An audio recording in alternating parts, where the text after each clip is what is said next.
In this video, I'll show you guys how you can add subtitles on your videos in Filmora 9. Now this is actually quite simple to do, and I'll show you step by step how you can do this so that after watching this video, you'll be able to add subtitles to your own videos. So all you need to do for this is open up Filmora, and to start this off, I actually opened up this clip in my timeline. So if you want to add subtitles, all you need to do is click on titles right there. So you have media, audio, and then you'll find titles. Click right there. You'll then find the included presets on Filmora. So these are always going to be available. You don't need to download these. So make sure you open this up, and then you'll find subtitles right there.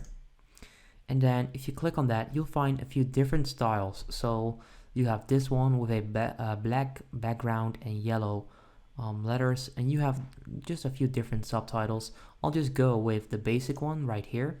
You want to click on that plus icon.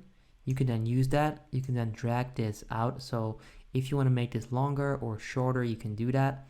And all you need to do to change the text is basically double click, and you can then select the text right there, and you can then customize the text right here.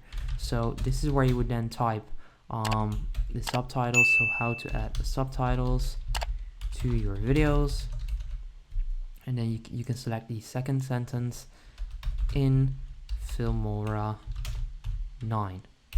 So yeah, that's how you can add subtitles. You basically continue to do that. You can change the font, the text style, you can add animations, so you can do a lot of stuff. If this video helps you out, make sure you go ahead and leave a like on the video. I would appreciate that, and then I'll see you in the next video. Have a good day.